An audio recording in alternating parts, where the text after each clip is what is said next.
이 사진 속의 소녀는 집 거실에서 사진을 찍고 있습니다. 하지만 이곳이 어떤 곳인지 듣게 된다면 여러분은 깜짝 놀라실 겁니다. 유타주 프라이스에 사는 하이디 존스는 엄마 로레타 존스와 함께 살고 있었습니다. 엄마 로레타는 하이디의 옷을 만들어 입히는 것을 좋아했고 둘은 정말 절친한 사랑이 가득한 사이였습니다. 그런 그들에게 비극이 일어납니다. 1970년 7월 30일 하이디는 하루를 재밌게 보내고 밤이 되어 잠자리에 들기 전 엄마에게 사랑한다고 말하고 굿나잇 키스를 한 뒤 방으로 들어갔습니다. 엄마는 하이디의 방문을 열고 나오지 마 라고 말하고 문을 닫았습니다. 곧 쿵 소리를 들었죠. 하이디는 열쇠 구멍을 통해 밖을 내다봤고 엄마가 쓰러지는 것이 보였으며 톰도 보았습니다. 시간이 흐른 뒤 하이디는 빨래더미 같은 것을 보았고 문을 열고 방 밖으로 나옵니다. 그녀의 눈에 들어온 것은 온통 혈흔투성이에 쓰러져 있는 엄마였죠. 하이디는 집 밖으로 나왔고 이웃 주민이 지렁이를 파내고 있는 것을 봅니다. 이웃 주민은 반가워하며 하이디를 보고 하이디 이리 와봐 보여줄 게 있어 라고 말했지만 하이디는 못해요. 엄마가 돌아가신 것 같아요 라고 말합니다. 그렇게 이웃 사람이 경찰에 신고를 했고 경찰이 집으로 출동했죠. 로레타 존스는 이미 숨을 거둔 상태였으며 거실의 많은 부분에 혈흔이 묻어 있었습니다. 하지만 침입의 흔적이 없는 것으로 보아 범인은 로레타가 아는 사람일 가능성이 컸습니다. 부검 결과 그녀는 17개의 자상 그리고 원치 않는 몹쓸 짓을 당한 흔적이 발견됐습니다. 흉기는 작고 좁은 예기로 확인됐고 다른 사람의 DNA도 발견했습니다만 이때는 지금처럼 DNA 기술이 발달되어 있지 않았던 시대라 일치하는 사람을 찾을 수 없었습니다. 하이디는 조부모님에게 맡겨줬죠. 할머니가 하이디가 사건이 일어난 다음날 적은 일기장을 보게 됩니다. 한 남자가 엄마에게 너를 죽일 거다 라고 말하는 소리. 그날 목격한 상황에 대해 적은 일기장이었습니다. 할머니는 경찰에 이것을 전했고 하이디는 범인이 엄마 친구 톰인 것 같다고 전합니다. 경찰은 로레타의 일기를 조사하며 톰이라는 사람의 흔적을 찾았습니다. 그리고 찾아냅니다. 그의 이름은 톰 에글리. 그는 로레타와 2개월 정도 데이트를 했던 사람이었죠. 경찰은 톰을 찾아가 그에게 이 사건에 대해 물었지만 그는 나는 모르는 일입니다 라며 모든 것을 부인했습니다. 자신은 7월 30일 시내에서 술도 마시고 햄버거도 먹고 윈도우 쇼핑도 좀 하면서 시간을 보냈다며 알리바이를 주장했죠. 그의 말이 사실인지 확인하기 위해 그가 갔다는 술집에 찾아가 사장에게 그가 정말 가게에 왔는지 물었습니다. 술집 사장은 맞다 그가 오긴 했는데 그 사람 옷에 온통 붉은 반점이 있더라 라는 말을 전합니다. 수사를 벌이는 과정에서 다른 사건을 형사들이 접하게 됩니다. 7월 30일 같은 날 한 남성이 이 근처에 사는 소녀를 강제로 데려가려 했던 시도가 있었던 것을 발견합니다.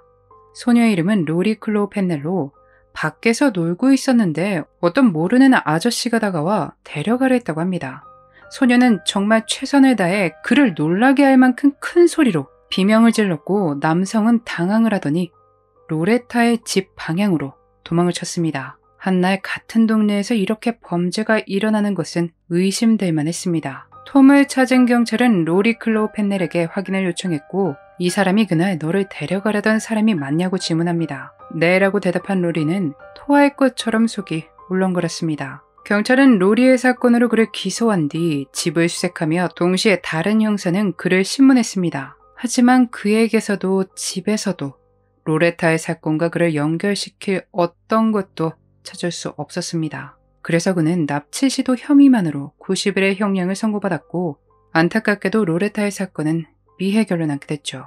그렇게 시간이 흘러갑니다. 1989년 23이 된 하이디는 범죄 사건을 다루는 다큐멘터리를 보다 자신의 엄마의 사건도 알려보자 마음먹습니다.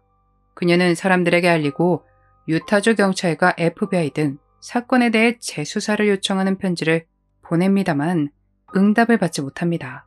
그렇게 또 시간은 흘렀지만 하이디는 여전히 포기하지 않고 노력을 이어갔습니다. 2006년 캘리포니아에서 살던 하이디는 유타로 이사해 옵니다. 2009년 7월 4일 하이디가 차를 도난당했고 이것에 대해 페이스북에 글을 올리는데 데이비드 브루어라는 사람이 댓글을 답니다. 대화를 이어가다 보니 같은 고등학교를 나온 데다 그가 유타에 있는 경찰서 형사인 겁니다. 그렇게 두 사람은 대화를 나누다 하이디의 어머니의 사건에 대한 이야기도 나누게 됩니다.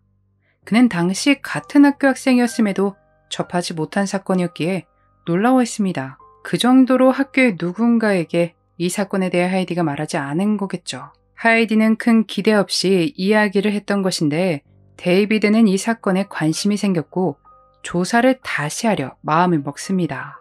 하지만 사건 자료가 없는 겁니다.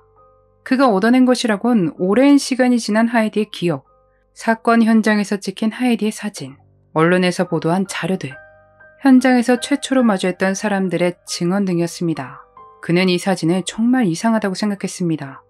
엄마의 사건 현장에서 사진을 찍게 한다는 게 믿어지지 않았죠. 그렇게 사진을 보는데 그때는 모르고 지나갔던 아주 중요한 것을 사진에서 찾습니다. 로레타의 손이 혈흔 웅덩이에 놓여 있었는데 T와 O로 보이는 글자가 있었다고 합니다. 그녀는 마지막 순간 최선을 다해 범인을 알리려 했었던 것 같습니다. T와 O, 누가 봐도 용의자, 톰의 이니셜로 보였죠. 데이비드는 언론에 언급됐던 증인인 당시 톰의 여자친구를 만납니다. 그녀가 말하기를 범행이 벌어졌던 날 톰은 아주 많이 늦게 들어왔으며 옷을 모두 입은 채 목욕을 했답니다. 다음 날은 세탁소에 갔고 몇 가지 옷이 사라져 있었다고 전했죠. 데이비드 형사는 2010년 톰이 현재 살고 있는 콜로라도주를 찾았고 그에게 로레타의 사건에 대해 다시 질문합니다. 내가 사귀었던 여성이 살해된 것은 알지만 이름도 기억 안 납니다. 라고 주장합니다. 근데 너무 이상한 게 사귀었던 여성의 이름은 기억 못하면서 그날 했던 일에 대해선 선명하게 기억하고 있는 겁니다. 햄버거를 먹고 술집에 가고 등등. 톰과 대화하면 할수록 데이비드는 그가 범인이라고 확신했지만 여전히 증거가 없었습니다.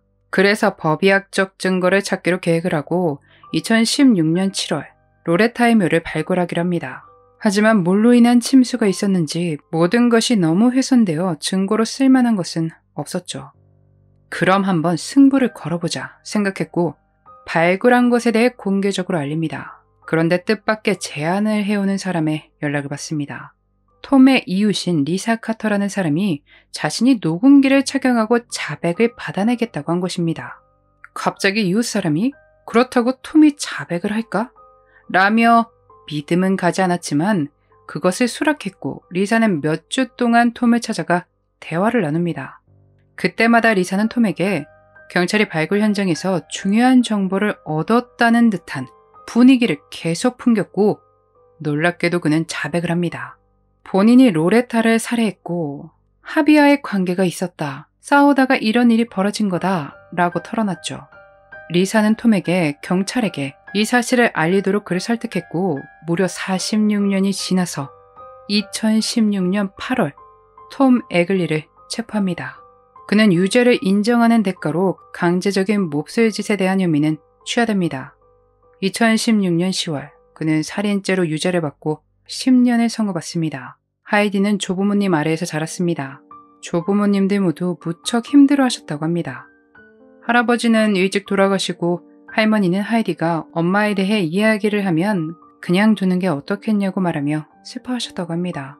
묻어두라고 하시는 거겠죠. 안타깝게도 할머니 역시 범인이 잡히는 것을 못 보시고 2015년 90세의 나이로 돌아가셨다고 하네요. 두 분이 지금은 로레타와 만나 웃고 계셨으면 좋겠습니다. 이 사건에서 놀라운 것은 사진뿐만 아니라 어머니 로레타도 있었습니다. 로레타에게선 방언이 없었는데 하이디에게 들은 바로도 비명 소리를 듣지 못했다고 합니다. 그것으로 보아 데이비드 형사는 로레타가 소리를 듣고 방에서 딸이 뛰쳐나올까봐 모든 것을 참은 것으로 보여진다고 추측했습니다. 그 모든 고통을 겪으면서 딸 하나만 생각하고 참아내셨다는 건데 너무 존경스럽습니다. 하이디는 그런 엄마를 떠올리며 그녀는 나의 영웅이라고 말했죠.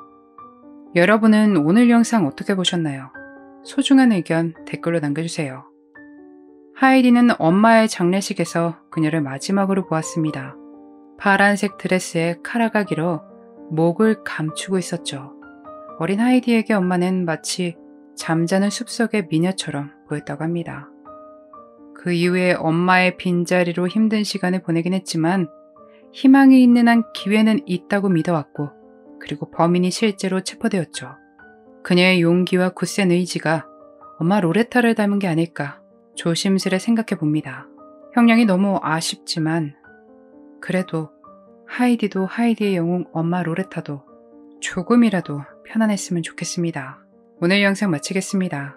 그날의 미스터리 오키누TV였습니다.